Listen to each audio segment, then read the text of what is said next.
अस्सलाम वालेकुम व्यूअर्स। आज मैं आपके लिए बिल्कुल बाज़ार वाले मटन पाए की रेसिपी लेकर आई हूँ। आपसे पाए क्यों नहीं गलते, शोरबा ज़्यादा पतला क्यों हो जाता है और जो कलर है वो बिल्कुल बाज़ार जैसा क्यों नहीं आता और पाए इतने टेस्टी और जायकेदार क्यों नहीं बनते। तो चलें शुरू करते हैं। ये मैंने मटन के 8 पाए लिए हैं। इनको मैंने बस कट किया है, साथ ही जुड़े हुए हैं। ये क्यों अलग नहीं किए, साबुत ही ऐसे कट करने हैं आपने, ये आगे जाके बताऊंगी।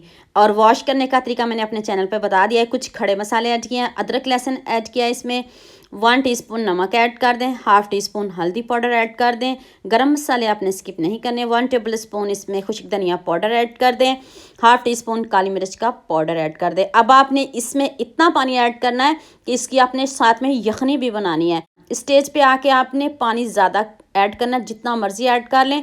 मैंने इसमें 2 जग पानी के ऐड किए हैं और ये देखें मैंने इसको 35 मिनट वेट लगाया है और इतने अच्छे से ये गल चुके हैं। और ये देखें मैंने इसको सेपरेट बोटी इसलिए नहीं की थी कि वो मांस जो है उसका ऊपर से उतर जाता है, इसलिए मैंने साबुत रखे थे।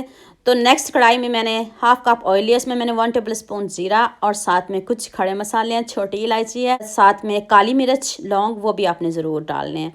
अब आपने इसमें एक प्याज इसको बारीक ब्लेंड करके ऐड करना है। आप अदरक लहसुन का पेस्ट ऐड कर दें, इसको भी आपने बारीक स्मूथ होना चाहिए बिल्कुल, तभी आपका शोरबा गाढ़ा बनेगा और अच्छा बनेगा। अब 1 टीस्पून नमक ऐड कर दें, हाफ़ टी स्पून हल्दी पाउडर ऐड कर दें, 1 टेबल स्पून लाल मिर्च का पाउडर ऐड कर दें। मिर्चें आप अपने हिसाब से कम या ज़्यादा कर सकते हो। अगर आप शोरबा ज़्यादा बनाना चाहते हो तो उसी हिसाब से आप इसमें डालिएगा। तो हम मसाले की भुनाई करते हैं खूब अच्छे से तब तक जब तक ऑयल ऊपर नहीं आ जाता। और अब 2 टमाटर मैंने इसमें ऐड किए हैं, वो भी मैंने ब्लेंड करके ऐड किए। अब हाफ़ टी स्पून ज़ीरा पाउडर ऐड कर दें। मसाले जो भी आपने डालने हैं अब इसमें ही आपने डालने हैं। 1 टेबल स्पून खुश्क धनिया पाउडर ऐड कर दें। तो आप इसकी भुनाई करें। अगर आपको किसी बात की समझ नहीं आ रही है तो आप मुझे यूट्यूब पे कमेंट कर सकते हो। मसाला भी साथ में और साथ में पाए की भी भुनाई कर लेते हैं।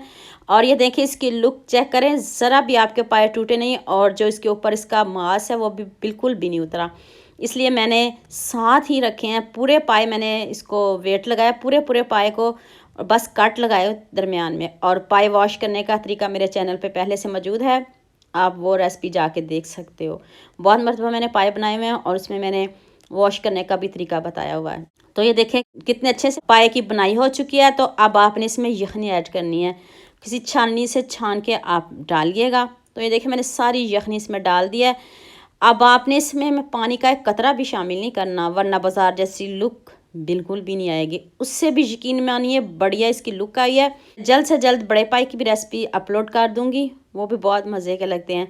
और अब मैंने इसमें थोड़ा सा गरम मसाला ऐड किया था और साथ में ऊपर सब्ज़ धनिया और ऊपर से कवर कर दिया ताकि इसका कलर लुक सभी कुछ वापस आ जाए। तो ये देख लें सभी कुछ इसके साथ मुझे तो इतने अच्छे से गले, आप इसकी हड्डियाँ भी खा सकते हो। और लुक आप खुद चेक कर लें, देखते ही मुंह में पानी आ रहा है। आपने बहुत तरह से पाए बनाए भी होंगे, खाए भी होंगे, लेकिन टेस्ट की गारंटी मेरी है। इतने मज़े के पाए आपने पहले कभी भी नहीं खाए होंगे। और आप ये नान के साथ खाएं, रोटी पराठा जो आपको पसंद हो उसके साथ आप लें। और ग्रेवी इसकी चेक करें, यकीन मानिए आप इसकी हड्डियां भी खा जाओगे। और अभी मैं आपको तोड़ के दिखाती हूँ कितने अच्छे से ये गल चुका है और इतना यमी। सर्दियां भी आ गई हैं और पाए तो नाश्ते में बहुत अच्छे लगते हैं, मज़े के लगते हैं। तो उम्मीद करती हूँ आज की वीडियो आपको क्लास में पसंद आएगी। जल्दी से मेरे चैनल को सब्सक्राइब कर लो, साथ में बेल आइकन का बटन प्रेस कर लो ताकि कोई भी न्यू वीडियो आपसे मिस ना हो। दुआ में याद रखिएगा। अल्लाह हाफिज़, मिलते हैं एक और नई वीडियो के साथ।